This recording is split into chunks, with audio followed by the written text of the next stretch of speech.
Blog Talk Radio. Good morning, good afternoon, good evening, no matter where you're listening around the world. This is Sedona Talk Radio.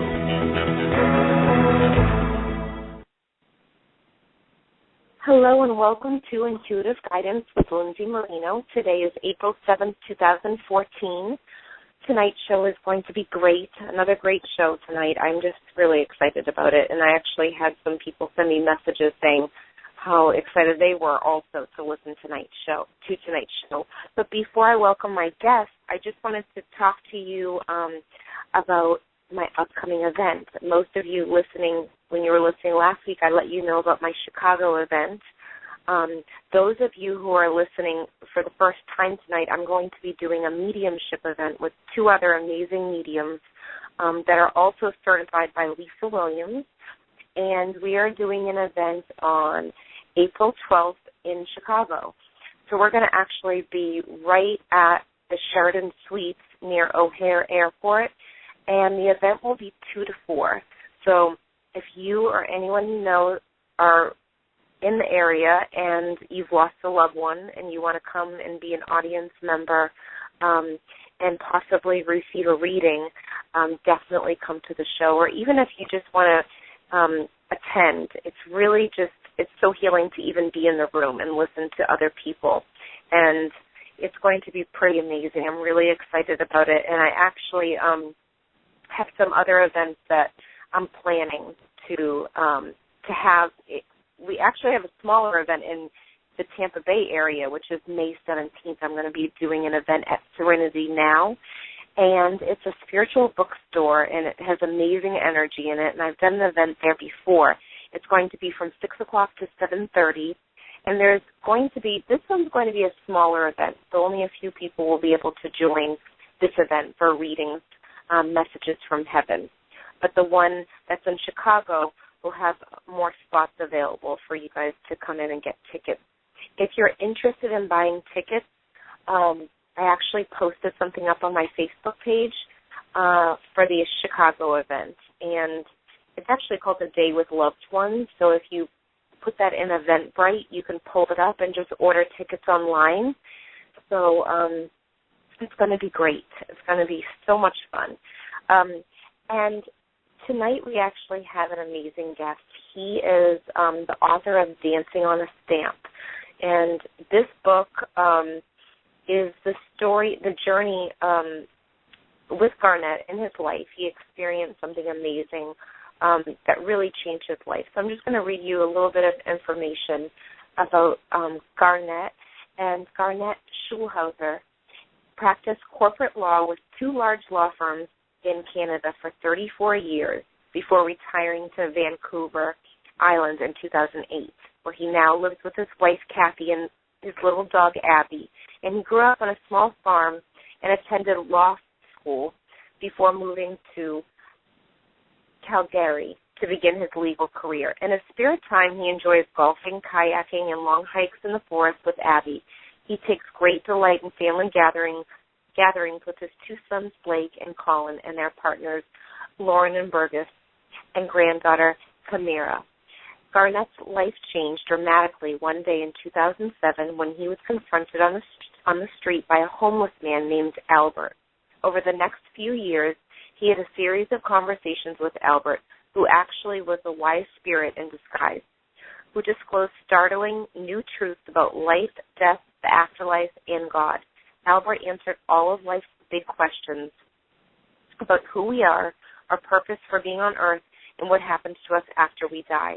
Albert's revelations were inspiring, face of almost everything that Christian holy men have been preaching for centuries.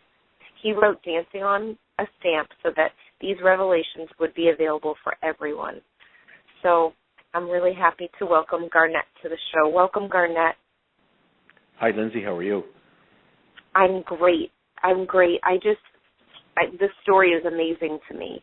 And, before we get started on talking about the book, I just wanted you to share a little bit about you and this the things that you were actually thinking before you met Albert, and what kind of questions you had in your mind, because I know so many of us have these questions coming up. What happens when we die, and what your journey was like before you met Albert. Well, just to go right back to the day one, I was born in as you said in my biography on a small farm in Saskatchewan. I was raised in a very religious Roman Catholic family. We went to church a lot. We said family rosaries together. I was an altar boy, and I sort of did all those things that any good Catholic boy would do. But then when I got into my late teens, I started questioning a lot of the things that the Catholic Church taught, a lot of their beliefs and their dogma. And as I progressed through my 20s, I began to reject a lot of the things that I thought at the time didn't make sense. And so by the time I was in my 30s, I had rejected a lot of those beliefs, and I was sort of then drifting in no man's land. I had sort of rejected what I had been raised with for the most part, and I was searching for another paradigm to latch onto. And so through the rest of my adult life, then I would continually ask myself these questions like, so who am I? Why am I here? What's my purpose in life? And then the big one, of course, is what happens to me after I die? Is there a choice between heaven and hell? Does God judge me? In fact, does God exist? So those questions kept on churning through my mind. And so that's the background to this. And so then before this, I met Albert. I was practicing law, corporate law, in a large law firm in Calgary. I was a partner there and working in a very high-rise office tower. Do you want me to go on to describe how I met Albert, Lindsay? Yes, I would love that. I really would, because it's so interesting to me, and it's pretty inspiring to hear this. So I was still practicing law at the time. This was May of 2007. So on a Monday afternoon, I decided to go for a stroll just to get some fresh air. So I went to the street in front of our building, which was a pedestrian mall closed to vehicle traffic. And I just took a stroll down the street, and I had done this, other times before when I needed some fresh air. So this day I'm strutting down the street in my navy pinstripe suit and looking every bit like a stuffed shirt, straight as an arrow corporate lawyer. And after a couple of blocks, all of a sudden I was stopped dead in my tracks, and this homeless man had just jumped out, seemingly coming from nowhere, had just jumped out in front of me. Now, he looked like a typical homeless man because he was, he had long, stringy, greasy hair and a scraggly beard, and his clothes were dirty, and it looked like he'd been sleeping in the street for weeks. Now, my usual practice when I run into these people before, and they were often on the street, was to do a quick sidestep and go around them. But this guy was different. He was very different, and he stopped me in my tracks. And the first thing I noticed about him was his amazing, sparkling, dazzling blue eyes. And his eyes were doing two things to me at the same time. The first was that they were basically, his gaze was penetrating deep within me. It was like he was looking down into the depths of my soul. And I sensed that he knew everything about me, that he knew everything I'd ever said or done. He knew my hopes and aspirations. He knew my fears and anxieties, and even my deepest and darkest secrets. And I don't know how he knew this, but because we'd never met before, but I just sensed that he knew all of this. So I was standing there feeling sort of naked and exposed, but I didn't feel violated, and I didn't need to turn and run or get away from this guy, because at the same time, his amazing blue eyes were sending this gush of pure, unconditional love towards me, and which was just infusing my whole body with an amazing sense of peace and security and well-being. It was a feeling I'd never had before, and it was wonderful.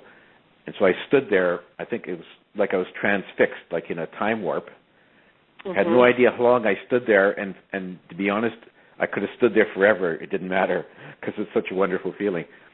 But then he eventually broke my reverie. He spoke up, this homeless man, and he said, "Why are you here?" And so then he quickly turned and... I'm sorry?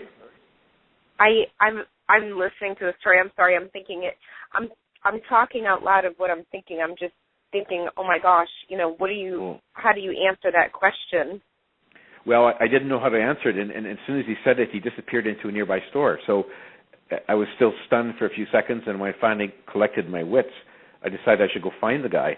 So I went into the store that he had ducked into, and I looked everywhere, and he wasn't there. And I came back out, and I walked up and down the street trying to find him, but he was nowhere to be found. So I walked back to my office sort of with my head in a daze, wondering what the heck had just happened. Like, who was this guy, and why did he stop me, and how did he have such amazing, dazzling eyes sending forth this unconditional love? So that night I thought about it, and I knew that I had to go back the next day to find this guy. And so the next day, same time in the afternoon, I walked out on the same street, hoping to spot him. And I walked maybe for 15 or 20 minutes, nowhere to be seen. And I was about to lose hope when I saw him sitting alone on a bench. So I walked over to him, and I said to him, who are you, and why did you stop me yesterday? And this man said, I'm a soul just like you, and I'm here to help you on your journey. So then my lawyer brain sort of kicked in, and I was a bit skeptical. And I said to him, well, how are you going to help me when it doesn't even seem like you can help yourself? You look like you've been sleeping on the street for weeks, and you smell like a dead fish. He just gave me a big smile. Yeah, he gave me a big smile, and he said, looks can be deceiving.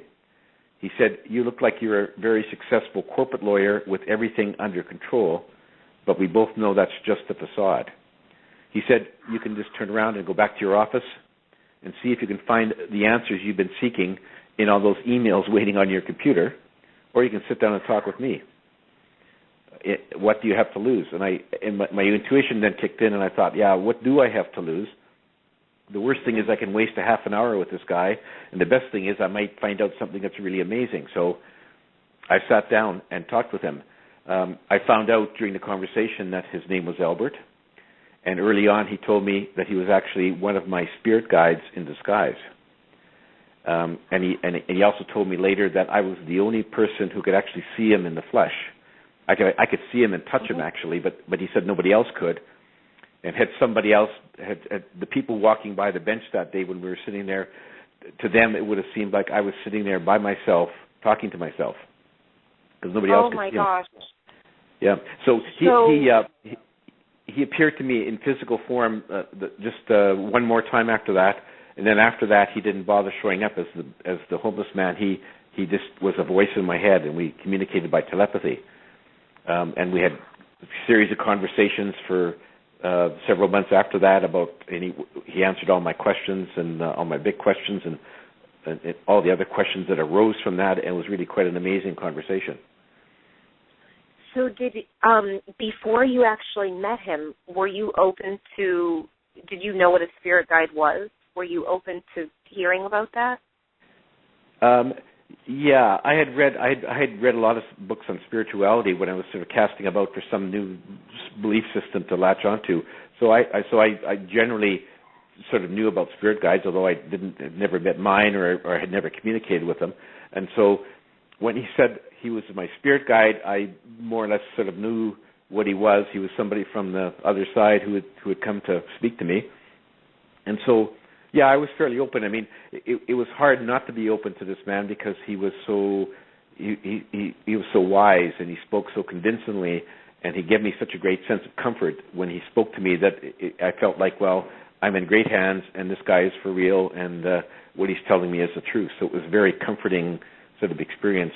So I didn't have any doubts right from the get-go, and I haven't had any doubts since then, and I'm absolutely convinced he is my spirit guide, and he came from the other side, to appear in front of me to speak to me, for the purpose of answering my questions and disclosing his revelations to everyone else in my book, Dancing on a Stamp. Oh, my gosh.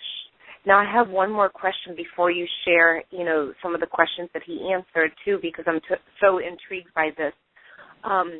When he revealed that he was your spirit guide, was that when you were physically meeting him, or was it when you were connecting with him, communicating telepathically? Yeah, it was the first time that he we spoke through telepathy, because I'd been sort of in my mind sort of, I hadn't seen him for a while, and I'd said, like, Albert, where are you? And all of a sudden his voice came in my head and said, well, I'm right here. And I said, well, where? And he said, I don't need to show or appear to you physically anymore as a homeless man. We can just talk this way. And I said, well, why did you appear as the homeless man? And he said, well, it was a way of getting your attention in a gentle fashion so as not to alarm you. He said that if I had just sort of started talking to you as a voice in your head, you probably would have thought you were losing your mind. And so this was a way of easing you into the conversation, because then, I saw him in the flesh and we talked, and then when I heard his voice, of course, I recognized it immediately. And so I was, he had prepped me for the continuing conversation, as it were. And he said that at that time, he said, look, I appeared to you, but nobody else could see me, and it was just sort of my special way of introducing myself to you. Oh, my gosh. Now, earlier that day, before you actually met him the first time, were you having one of those days where you really needed to communicate with someone, or was it more or less a normal day at work when you were just kind of walking outside? Well, it was, that morning I had, when I was getting ready for work and I was looking at my face in the mirror and shaving, these big questions, they seem to always pop up on a Monday morning for some reason, and so there I was, and I was, in this particular Monday morning, I was looking at myself and thinking, okay, well, so who am I really? I can see my face in the mirror, but who am I, and why am I here? And if there's something I'm supposed to accomplish in my life, please somebody tell me what it is so I can get on with it, because I'm kind of just drifting, and I'd really like to get on with my agenda if I have one. And so I was maybe a little more adamant that morning. I don't know if that's why he showed up that day, that afternoon. I don't know. Glad he did, but it was. It was just one of those Monday mornings, and then he showed up on Monday afternoon, and the amazing transformation in my life began at that stage. Oh my gosh! So, and when you communicated with him telepathically, was there a certain moment where you felt like, you'd wake up in the middle of the night and he would communicate with you, or morning time, or just whenever you contacted him yourself? Yeah, usually it would be me. Yeah, I would initiate the contact, and it usually would be, it depends on, various points. Whenever I felt I had a question for him and I had some time, and I'd go off into a room quietly by myself, and I would just sort of in my mind say, hi, Albert, are you there? And then he would answer, and we'd begin our conversation. So it was always me who initiated it when I was ready to speak. And he was always there, although sometimes he didn't necessarily answer all my questions. Like I often would ask him questions about my personal life and where I was going, and he basically said, well, I'm not here to answer your personal questions and to get you and let you know where, exactly where you're supposed to go. I'll give you some hints and general direction. But the reason I contacted you was because I wanted you to be my messenger to reveal sort of the general truth and answer the big questions in life, so that everyone could find out what my revelations are. So that was his reason. And in fact, he at one point I said to Albert, some of the things you're telling me would be very comforting and inspiring to everyone in the world, really. And so why aren't you going to tell everyone? Why are you just telling me? And he said, oh, yes, but I am going to tell everyone because you're going to write a book, which sort of took me back a step because I had never thought about writing a book. But he brought it up, and he was actually quite insistent, even though I was reluctant at first, but he kept on gently and diplomatically telling me that I needed to write a book. And after a while, I finally just caved and said, okay, and so I ended up writing Dancing on the Stamp. Gosh. Yeah, so it was really his idea. That's amazing. Now, what were you going to say? Oh, I was going to say he basically said the reason he wasn't going to sort of lay out the roadmap for my own personal life was because he said that would be too easy for me. It wasn't what I intended when I came incarnated on this planet, so he wasn't going to sort of spoil my, quote, fun. So that's why he didn't answer my personal questions. But so basically, most of the stuff, or all the stuff in the book, is sort of general application to everyone in terms of who we are, why we're here, where we're going, and the role of God in the whole thing. And so it's designed so everyone can read it and apply his revelations to their own lives. Oh my gosh, that's amazing. So the big revelations that stick out to you, I know there's different points in the book. When we talk about our life plan, one of the questions was, why don't we remember that on this side of the veil? Why don't we remember those details of our life plan if we've already decided it on the other side? Yeah, well, the reason for that, it's sort of twofold. The main reason, of course, is that if you remembered what you had put in your life plan before you were born, if you remembered it down here, then that would make your life too easy, because you would sort of know where you're supposed to be going and what might be coming up in your life. And it's sort of like, as he said, it'd be like your teacher giving you the questions and answers to a final exam before the exam. Like, there's no point in writing the exam. And so our lives would be too easy. He said, we came here to this planet to learn and experience things, and we knew it wouldn't be easy. And so if we know sort of what's the details of our life plan, it would spoil the whole thing. It would be sort of like, well, why bother? So that's why we don't remember it.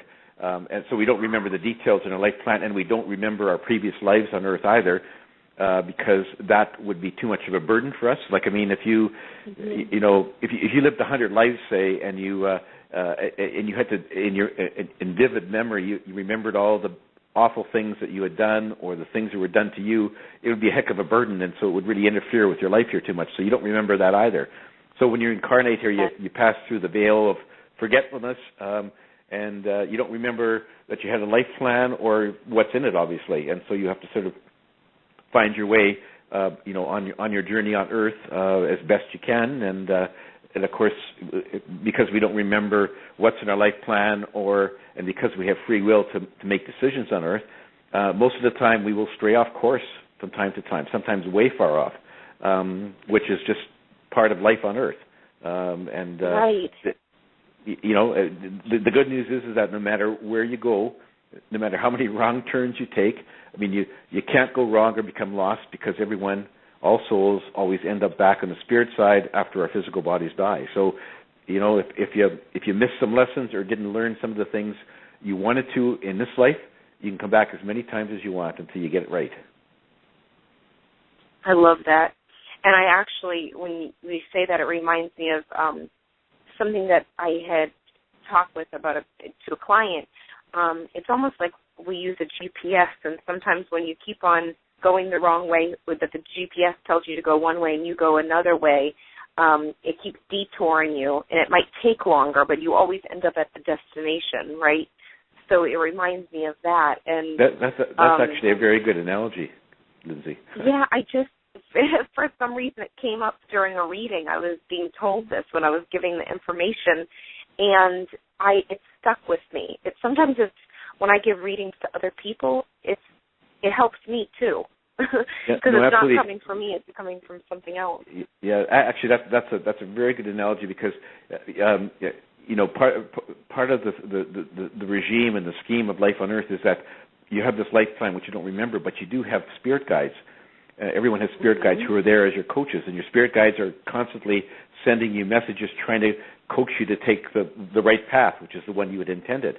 Except that their messages are very subtle. Like it's like an intuitive thought, a whisper in your mind, a gut feeling, a coincidental event, and you have to be sort of watching for these messages and be able to listen to them and understand where they're sending you. But the main reason that we don't hear these is because our minds are cluttered up with so many different thoughts, like what we did yesterday and last week and what we're going to do tomorrow. And so it's easy to miss these, but they're always trying to coax you on the right way. And like your example of the GPS, if you take a wrong turn, they're still with you saying, no, get back on track, and they're trying to steer you back on track. And they're always there. And the trick and the challenge for us on Earth is to be able to listen to these messages, be better listeners, and understand what they're saying, so that we can get back on track. So we're not alone in this. So we do have help. It's always there. And what would you suggest? Because I can just hear the listeners asking this question out loud or in their mind right now. What would you suggest? Because a lot of people, they want to connect to their spirit guides, but they might not have a man pop out of nowhere, or, in that was such an amazing experience for you, and you were able to recognize it, and you didn't walk away from him. You trusted your instincts on that. But what happens if they don't get that, bold encounter and see an actual human being? What if they're just getting information? They don't know if they're getting it intuitively. Like, how would you coach them into connecting with their spirit guide? Well, I think, one of the best ways to sort of hear your messages better is through meditation, which is just basically quieting your mind and trying to not have your mind so cluttered with thoughts of yesterday or tomorrow or what you're doing today, and just try to focus on listening to the messages from your guides. And a quiet mind is really important because the messages are often very subtle. And if you practice, there's hundreds of books and DVDs and so on how to meditate, various ways of doing it. My recommendation is to find one way that seems to work for you and stick with it. And it takes lots of practice. You have to just work at it every day and keep going, and eventually you become better at it. And then what happens is that in your day-to-day life, you become more aware of these messages. Like an intuitive thought will pop into your mind, and it'll suddenly seem more important, and you'll actually focus on it more, and you'll think, okay, that wasn't just some random thought, that maybe that was a message from my guides, and I should focus on what they said and what it means for me, or a coincidental event, or a gut feeling. The more you unclutter your mind, the easier it is for you to pick up these things in your day-to-day life. And suddenly, and the amazing thing is, according to Albert, is that the more adept you become at listening to these messages and acting on them, the louder and clearer they come through to you, and the more often they come. So there's no magic bullet, unfortunately. Albert talks to me very clearly and directly, like you and I are talking, but that's a very much of a one-off case. Like I have other spirit guides who don't communicate with me directly like Albert does, and I have to sort of try to listen to their messages. And Albert refuses to give me direct, the direct messages that are coming from my other guides. I have to try to discern them like everyone else on this planet. And so that's sort of my challenge. But it's not easy. It's a matter of just being aware that you're getting messages all the time, and you just need to try to listen to them and understand them. Right. And I'm curious to know, too, because I know everyone's different when they receive these messages. When you speak with Albert, do you hear his voice like you and I are talking, or is it more an intuitive, an internal voice that pops up in your mind? No, he speaks very directly like you and I are talking. But that's very much of an exception, and that's not something that most people can have, unfortunately. But he did this for a specific purpose. He did it, as I said, to give me the answers to my big questions, so that I could write a book and everyone else could be privy to what he had told me. And so it was very much he chose me as a messenger for that purpose. I'd never heard from him before, and I don't know if he ever disappears, whether I hear from him again. But it was very much of a one-off, sort of unusual situation. And it would be very nice if everyone could have the direct talk with their guides, but that's not the way the general scheme was set up for us on Earth. Right. Now, did you say that you still communicate with him? Yes. Yes, okay. I do. And in fact, wow. I've been in the last few months. I've been in more since about last summer in more regular contact again, and he has taken a different venue. What he did, and this is all in my second book, which will be published sometime in the next several months. I just got word today from my publisher that they are going to publish my second book, which is called Dancing Forever with Spirit. And in that, I describe my most recent adventures with Albert, and I call them adventures because what happened was that I hadn't heard from Albert for a few weeks, and I was beginning to think he had disappeared. That was last summer. And all of a sudden, he appeared in my bedroom one night in spirit or astral form, unannounced, and said, "Come with me. I'm going to take you on an astral tour of different parts of the universe and different parts of your planet and the spirit side. And so he actually took me on a out-of-body astral adventure, or several of them actually, and that is what's described in my second book. Oh my gosh, I kept seeing a second book. I didn't even read about that online, but I kept seeing a second book in my mind as you were talking before you just said it. Did you? I just got, literally this morning I got word from my publisher that they had accepted it for publishing. Oh my gosh, I want to read that so bad because was it like an astral projection kind of thing? But he actually came to my bedroom and sort of basically grabbed my hand and pulled my astral body out of my physical body. And when I turned around and I looked and I saw my body was still laying in bed beside my wife. And he just took me on a tour, an out-of-body tour, astral tour, if you will, took me to the spirit side, took me to some different planets in the universe, took me to different parts of the planet to impart some messages to humanity through me. And so it's quite amazing, and that was the subject matter of my second book, which will be published. Gosh. When is that going to be published? Well, I don't have the timetable yet, Lindsay, but hopefully sometime in 2014, but I don't know yet. But I will post notices of the publication date on my Facebook and webpage and so on. Okay, good. When I know it. Then that's pretty amazing. Now, with when you were traveling, was there anything big? I know it's going to be in your book, and that maybe if you're open to it, I'd love to have you on the show again to talk about your book when it gets published. But I'd love to come back, Lindsay. Yeah. Okay, good. I would love that. Was there something very significant that you hadn't noticed before? I'm sure everything was significant on that trip. Did you see anything to do with healing or energetically what the earth looked like from afar? Well, he took me. First of all, he took me to.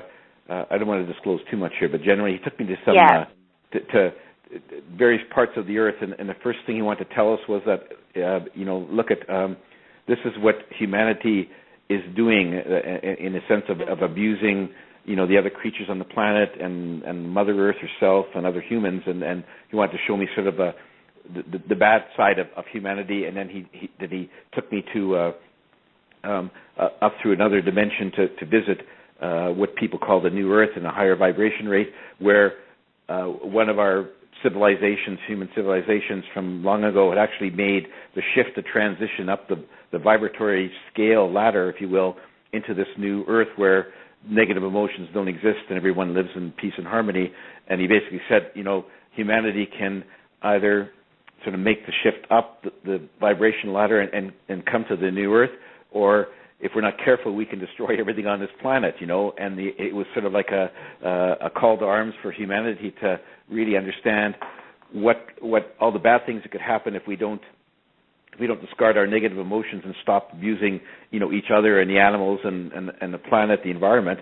But he certainly showed me the path for how we can get there and avoid the disaster. And he actually showed me one civilization which historians haven't even found yet, where they had advanced technology like we have today, and they went off course and destroyed the civilization, like Atlantis and like Lemuria and some of the other ones.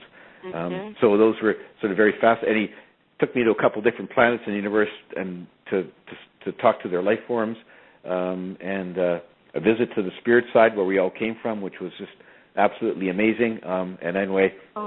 I don't want to give away too much, but some very interesting stuff in the book. I cannot wait to read that, and I know everyone listening is going to want to be on that list to get the book when it comes out. Now, leading back to the other book, because you have this amazing book, Dancing on a Stamp, that's so important for us to read. Also, I'm curious to know with karma, what you found. What did Albert say? Behind karma, because everyone talks about that. I'm curious to know what he said. Well, he said that, and I told him, I said, a lot of people think that the karma is sort of universal law of the universe, which is immutable, and if you get caught up in the wheel of karma, you're stuck, until you clear off your karma. And he said, well, that's not exactly true. He said that karma keeps, your karma is a system keeping track of the good things and the bad things you do on Earth. And, if you create too much negative karma, he said that all souls want to come back and to wipe out the negative balance and create a positive karmic balance. But he said that our decision as souls to come back to incarnate again on Earth is solely up to us, that no one makes us do that, and we can quit incarnating at any time we want to, even if we have not sort of wiped our karmic slate clean from the negative balance. So that's our ultimate choice. Nobody makes us do it. We're not forced to keep on coming back forever and ever until our karma is cleaned off. But he said that generally most souls, in terms of trying to help their evolution as souls, don't want to leave bad karma behind or negative karma. So he said it's like a moral imperative for souls. They really want to help their evolution by going back to Earth as many times as it takes to clear off the negative karma. But if we had decided for some reason that we absolutely could not go back to Earth anymore and couldn't do it, then we could just incarnate somewhere else. Like we're not stuck on Earth forever until our karma is in a positive balance. But he said most souls morally want to clean off their slate before they move on to another planet or to finish their incarnations. Like we won't feel that we've graduated from the Earth plane until we have a positive karmic balance. That's how most souls feel. But it's not God or the universe saying you have to go back. It's your own decision to do so. Yeah. Okay, so you actually that's another thing that came up before is you're deciding what your decision is at that moment. A lot of people that I've read about that have near-death experiences also, I noticed that some of them, they either have the choice. It almost seems like everyone I've read about or talked with, they've had an option. Do you want to stay or do you want to stay home, meaning heaven, or do you want to come back to the earthly plane? Yeah, well, that was one of the things that's absolutely very true. And one of the things that surprised me about Albert's revelations was that he said that all souls choose when they want to exit their incarnation, so that no one dies by accident. So if somebody's killed in a car accident or 300 people die in a plane crash, it may seem like an accident, but he said every one of those souls made a decision to exit their incarnations at that point and at that time. And so, yes, your soul has the ultimate decision about how long you're going to stay on Earth and when you're going to exit. And so in those near-death experiences, it's like your souls had, went to the spirit side to meet with the good spirits over there. And then the question was put to them, because it is your choice. Do you want your physical body to die and you can stay here, or do you want to go back and finish your life there? And so it's the soul's decision for sure. So Albert clearly supports that. And the interesting thing about that is that, I said to him, well, if no one dies by accident, we see accidents all the time on the freeway, wherever. How is it that with all these people running around exercising their free will, that something doesn't happen by chance that's not planned, which could cause me or someone else to die? And he said, but we all have guardian angels, and these spirits are watching over us, and if circumstances might arise that would cause you to have a premature death, which is before your soul is ready to go, they will actually intervene to make sure that doesn't happen. And so that's why your soul gets the ultimate decision as to when to leave, and our guardian angels will make sure that wish is carried out. And if somebody does die in a car accident, it wasn't because the guardian angels were asleep at the switch. It was because that person's soul decided it was time to leave. Yes. And do they make the agreement? Because when I connect with people, I get different situations come up, but one of the things that came up to me during a reading is that they actually choose ahead of time before they actually come to the earthly plane. Yeah, well, what happens, Albert said, is that we all, when we're developing our life plans, we all build in 5 or 6 what he called exit points. which is when we can leave. And so as you live your life, your soul will decide based upon what they've experienced and what's happening in their world, will decide which exit point to take. And if the first one comes along and they're not ready to go, they'll sort of basically say, no, I'll skip that one and I'll go to exit point number 2, and so on. And in fact, you can actually change your exit points in your life plan as you live your life here.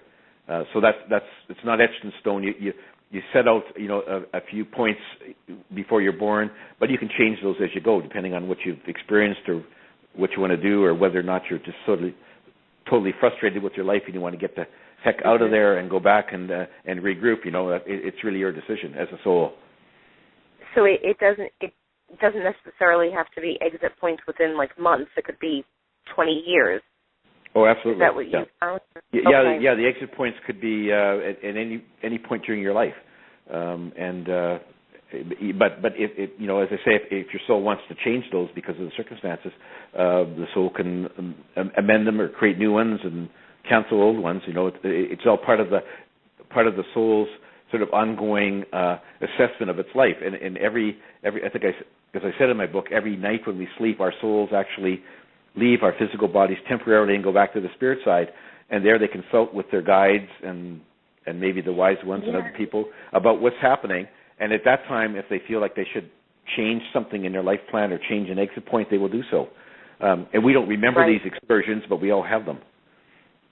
Yes, that's so funny. I just posted something on Facebook about that. It's so important to pay attention to making sure that you get sleep also, because there's different things that happen during our sleep. I know we all have to sleep, and time doesn't exist on the other side.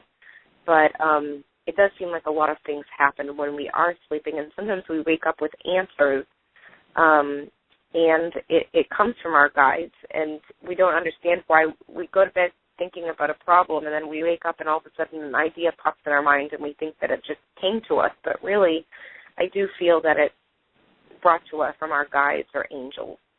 That's exactly right. It does come from your guides or your angels and other people on the spirit side, other spirits, which is why you often hear the expression when people are trying to make a very difficult decision, they'll say, I'm going to sleep on it and I'll tell you tomorrow. Well, what happens when you sleep, your soul goes up and consults with your guides and your angels, and invariably the right answer is there for you the next day when you wake up. I didn't even think about that phrase. A lot of people say that I'm going to sleep on it. That makes sense, too. Now, I have someone in the chat room talking about how she just made a good point that sometimes when people come back from their near-death experience, they come back very depressed, and they want to return to that state of love. When you actually were experiencing that state of love when you were astral traveling with your guide, did you have a sense that you wanted to be back there, or do you know that you have a mission here to pass on the information and you know you'll be there someday, so it doesn't really get to you? Well, there's two answers to that. The first thing is that, yeah, I did want to stay there in a sense because it was such a wonderful place full of peace and love and security. So it was just amazing. But I was told by the Council of Wise Ones and Albert and various other spirits that I ran into was that, well, it's very nice here, but you have unfinished business on Earth, and you really need to go back and do that. And eventually you're going to come back here anyway, but there's some business you have to finish there on Earth. And so I took their took it as a sense of obligation on my part to that I needed to go back and continue on and write the next book and maybe 2 or 3 others. So it was a bit distressing in the sense that I had to leave such a beautiful place, but it was comforting to know that I would be back there. Before it's a very life on Earth is a very short time span, really, when you look at it compared to the spirit side, where our lifespan is like a blink of an eye. So I knew it was a very short time span. I'd be back there, and I really wanted to sort of help other humans with their journey. And to that extent, if I could give them inspiration and comfort in my books, that's what I wanted to do. So anyway, they're very convincing on the spirit side. I mean, they have a very convincing manner, so it wasn't a difficult decision, but sort of half of my mind said, well, it's too bad you guys want me to do this because I just assumed to stay here for a while, but, that was not to be the way it was for me, and so here I am. Yes, and, I'm curious to know because, of course, you enjoy your time with your loved ones here, but when you come back from a place so beautiful like that and the vibration is so high, was it difficult to relate to the people that you love and actually transfer that information or communicate the information of what really happened? Did you wake up and tell your wife, oh my gosh, I can't believe what just happened to me? And is she open to receiving these messages? And what kind of response did you get from people you knew?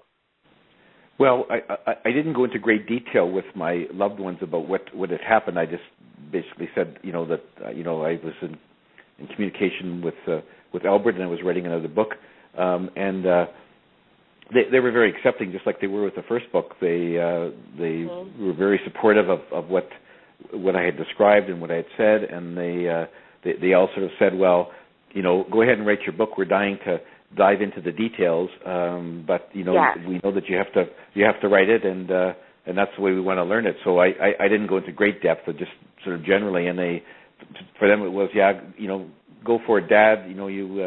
We encourage you to write your second book, and hopefully it'll turn out well, and we're sure it will. So yeah, they're very supportive. Wow, so important too, because I'm sure it would be like that because they know that this is something that you can tell exactly when it comes from the heart, and when you've had an experience, you can it's in your whole soul and your vibration that you put out there. So that's so important. And when you were on the other side, did you see the connections of your friends and family on this side, and what role you played in their life and what role they played in yours, and how everything was connected? No, I wasn't privy to that. That was one of the things I had hoped that I could see, but Albert said that would affect my life, my journey here when I got back, and it would affect their journey in a way that wasn't intended if I sort of knew all this, because of course I'd have to tell them all about it. And so it was sort of like he wasn't going to show me what's in my life plan or show me what was in their life plans, because it would spoil things, he said. And so he said we had to sort of carry on without the benefit of that knowledge. But obviously when I cross over permanently, and so does my, I'll be able to know all this stuff, and so will they. But he said it would just spoil our journeys, so to speak, if he told me the details of my life plans or how I was connected with everyone else. So that's just part of the experience that we came to have, and part of the lessons we came to learn. And it wasn't for me to know it at this point in time, but I would eventually. Mm-hmm. Yes. And we have another question in the chat room. They asked, do we include near-death experiences in our life plan like we do the exit points? Yes.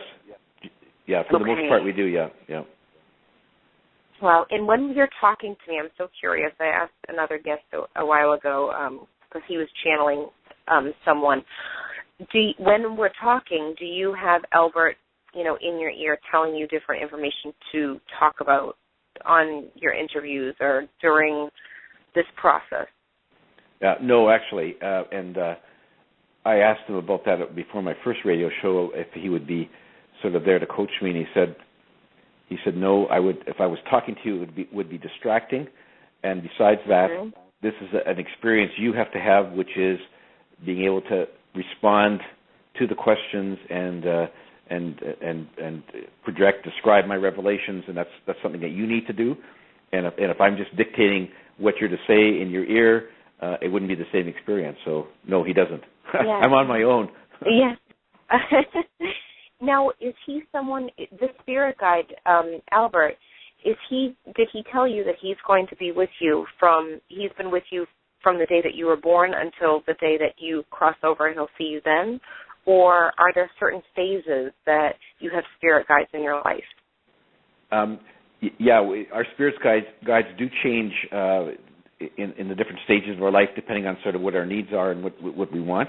When I asked him if he would be, he said he had been my guide since I was born, and when I asked him if he'd be around forever, he declined to answer. saying that wasn't something that I needed to know, and I'd eventually find out. But yeah, he was a bit coy about that. He wouldn't say he was there forever.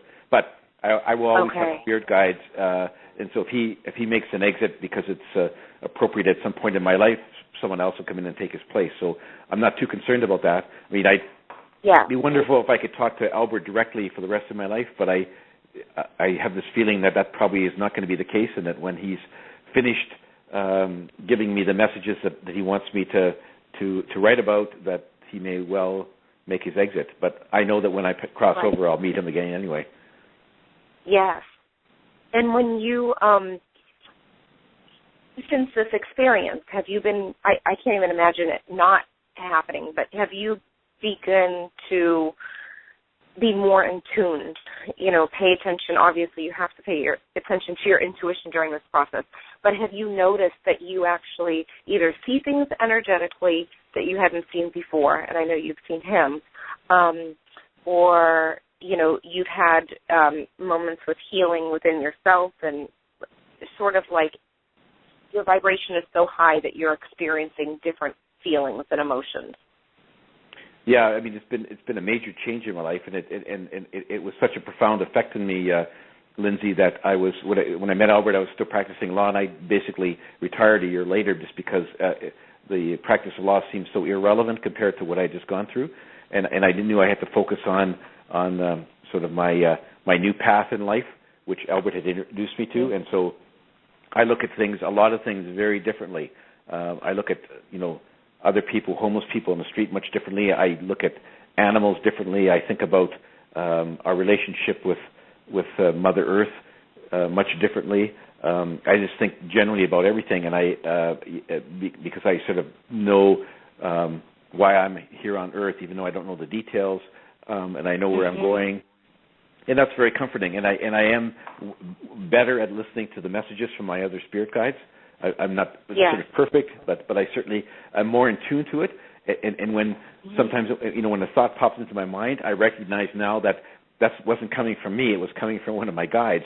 So I'm better attuned to listening to those things. I have not seen other spirits sort of in physical or semi-physical form, but I certainly have seen Albert, as I say, starting last summer, in his astral form as he's taken me on his adventures. So, it's been really a life-changing thing for me. And I'm people who knew me before I met Albert would be hard to recognize me now.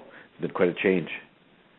Oh my gosh, I'm sure. I can't believe how it really. I know time doesn't exist on the other side, but it really has been a short amount of time since you connected with him and you wrote the book, and it seems like energetically everything was supposed to flow as it did, and it came out so quickly because I'm sure the other side is, having this kind of come about for you so that you can spread this message of healing to others. Yeah, and it was all planned beforehand, of course, Albert said, which, I have no doubt. I don't remember any of it, but he said, he and I planned this meeting and everything else before I was born, and was in my life plan. So the whole thing is playing out as it was intended. It's just that it was a surprise to me here because I don't remember what I put in my life plan. But the thing is playing out the way it should. Hopefully, it will continue to do so. He has told me he wants me to write. I've finished my second book. He wants me to write 2 or 3 more. So I'm in his hands, and I've learned long ago that it doesn't pay to argue with spirit because spirit eventually will always win. So I just capitulate and say, whatever you want, Albert. And he somehow it happens. Now, when you're writing, do you feel like you're using automatic writing, like you're channeling his voice as you're writing? Well, usually, actually, the way it is that when I'm talking to him, I would be sitting in the room and I'd take notes, and then I would go to my computer and I'd sort of write out the notes the best I could, and then if I had missed something or couldn't remember something, then I would sort of try to get Albert to fill in the details. So it wasn't really automatic writing. I wished it was, because then it would be easier. He would just sort of basically dictate what he wanted me to say, and I would do it. He gives me we have the conversation. He gives me the ideas, and I have to sort of put it into words. so it's a little bit more difficult. Right. And then in terms of my astral journeys with him, which is in book 2, again, when I wake up in my bed the next day, I would sort of write down. In the memories of these trips were very vivid, so I'd write them down and make the notes on my computer, and then I would have to try to put them into words that made sense, that you could actually put in a manuscript for a book to be published. So that's how I basically wrote what he told me, and it wasn't sort of verbatim or automatic writing. It was he would show me things and discuss things, and I would have to make notes as best I could recall. Yes, and I'm sure it's so difficult to put those experiences into words, because I'm sure some of them you can't even capture the beauty of what you saw on the other side. That's what I've heard from a lot of people that have had the near-death experiences. It's very hard to capture it into words.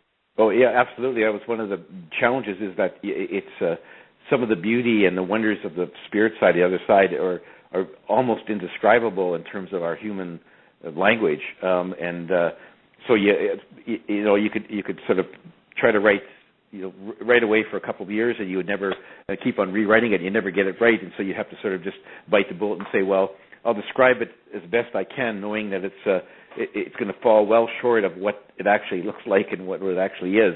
But that's about all you could do, because we're stuck with the limitations of the human language and our human minds, for that matter. So we have to live with it. But I try to convey as best I can, and then knowing full well that when everyone passes over, they'll see for themselves.